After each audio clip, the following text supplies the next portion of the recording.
नौकरी के अलावा पेट भी नहीं भर सके अपन खेती, और जितना जितना ध्यान दे ना पढ़ने पर दो।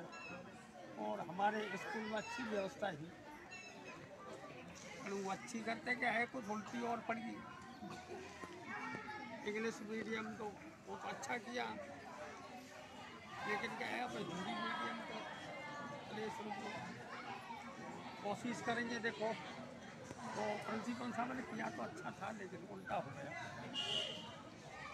तो मैं तो हाथ जोड़कर यही विनती करूं सभी बच्चाओं से कि जितना जितना पढ़ने पर ध्यान दें। आज सच्चाई सबसे बड़ी चीज़ है। देखो चाहे कैसे भी बुरे कर्म कर, देखो थोड़ा नौकरी लग जाए कि हाथ जोड़ते ही जाए तो सम्मान मिले बेटा।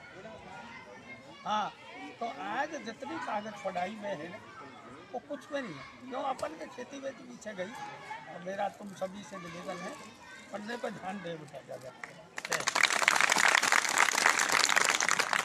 धन्यवाद सरपंच साहब, आपने बहुत ही अनमोल बात बताई बच्चों को कि आपको निरंतर पढ़ाई पर ही आपका ध्यान केंद्रित करना चाहिए।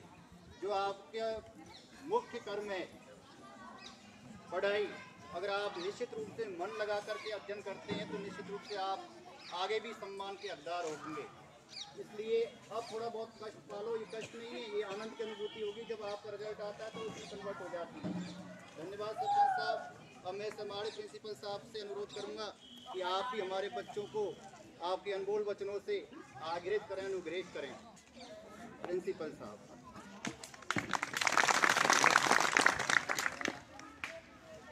आज इस साइकिल वितरण कार्यक्रम की अध्यक्षता कर रहे परम सम्मानीय सरपंच महोदय, इस कार्यक्रम में उपस्थित गांव के और एसडीएमसी के सभी गणमान्य नागरिकों, परम आदरणीय स्थानीय विद्यालय के प्रधानाचार्य भाई गंगाराम जी मीना साहब, इस कार्यक्रम में उपस्थित सभी कर्मठ और जुझारू यूथ, सभी मेरे शिक्षाविद विद्वान साथियों और देश का भविष्य, ऊर्जावान प्रिय बालक और बालिकाओं, आज का दिन हमारे लिए तो है ही, लेकिन आपके लिए सबसे ज़्यादा प्रसन्नता का, खुशी का और विशेष दिन है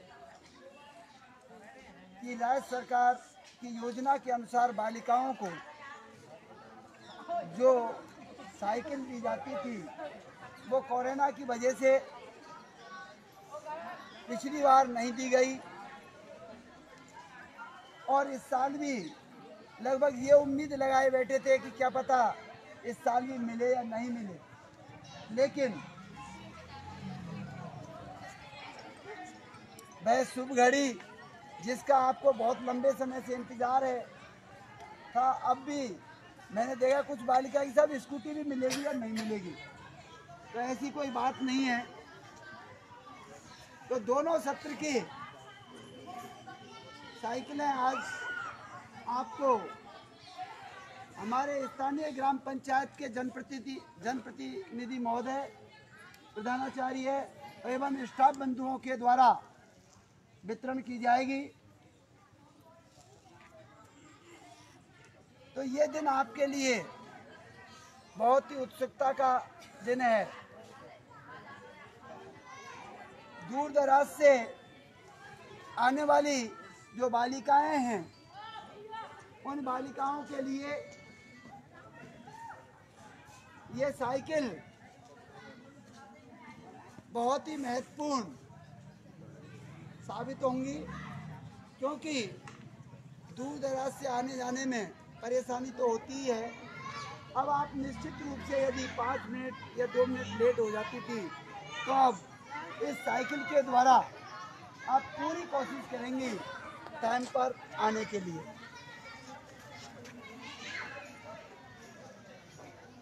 बहुत सारी योजनाएं राज्य सरकार के द्वारा जो आपके लिए दी जाती है, राज्य सरकार ग्रामीण विकास के लिए, शहरी विकास के लिए तो बहुत सारी योजनाएं संचालित करती ही हैं, लेकिन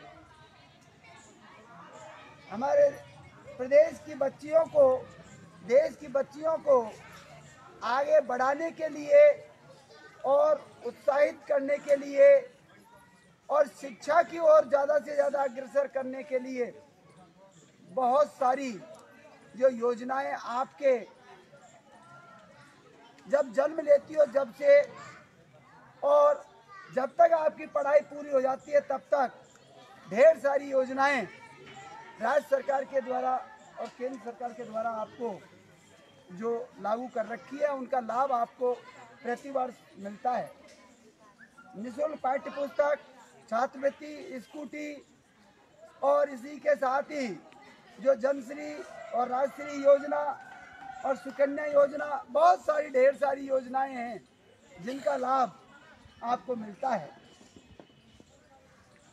रही बात, पहले कोई समय था जब केवल बच्चों की पढ़ाई पर ही ध्यान दिया जाता था, केवल बच्चों को ही विद्यालय भेजा जाता था, लेकिन लगभग 25 और 30 वर्ष से समाज में एक जबरदस्त जागृति और चेतना आई है कि बालकों के साथ साथ बालिकाओं को भी पढ़ाना अत्यंत आवश्यक है। ऐसा क्यों? क्योंकि बालिकाओं के पढ़ाने से, शिक्षित होने से सातों पीढ़ियां जो शिक्षित होती है, समृद्ध होती है, आगे बढ़ती है, 7 पीढ़ियां तरती है। और आज हर क्षेत्र में हमारे देश की जो बालिकाएं हैं, चाहे वो औद्योगिक क्षेत्र हो, चाहे चिकित्सा का क्षेत्र हो, चाहे कृषि क्षेत्र हो, चाहे आपके अंतरिक्ष जो शोध वाला क्षेत्र हो, चाहे अन्य शिक्षा विभाग हो, है ना, कोई सा भी क्षेत्र, और तो और रेलवे विभाग में ड्राइवर और उसके साथ गार्ड और अंतरिक्ष में जैसे एरोप्लेन के पायलट वगैरह, कोई सा ऐसा क्षेत्र अछूता नहीं रहा है जिसमें हमारे देश की बालिकाएं आगे से आगे पार्टिसिपेट नहीं करती हैं और मेरिट में बाजी नहीं मारती हैं। ये समय की बहुत जबरदस्त आवश्यकता है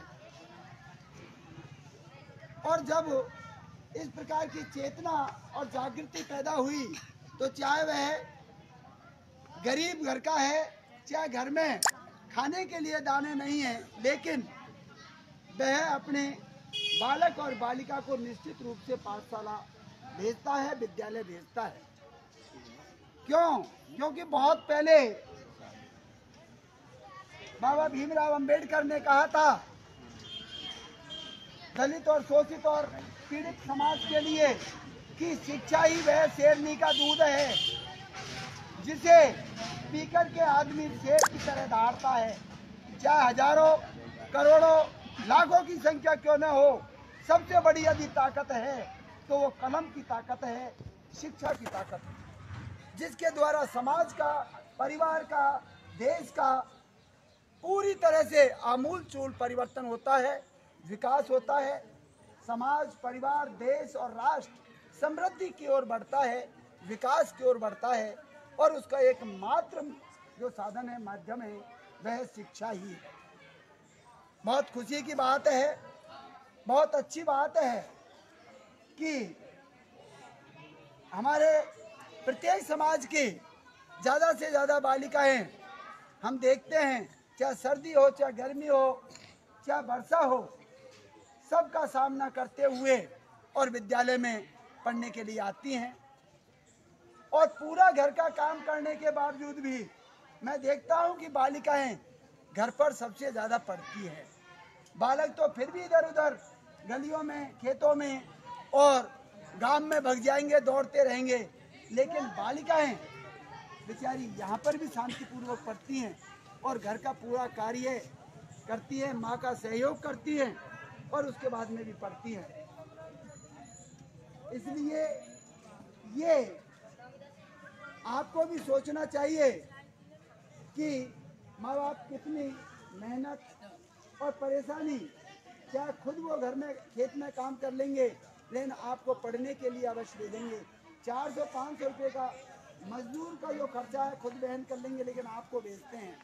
तो आपका भी ये कर्तव्य बनता है कि आप उन गुरुजनों के लिए, उन घर वालों के लिए अच्छे से अच्छा आप परिणाम दें, अच्छा रिजल्ट आप दें, क्योंकि पूरा समाज आपसे उम्मीद करता है, परिवार आपसे उम्मीद करता है और पूरे गुरुजन आपसे उम्मीद करते हैं।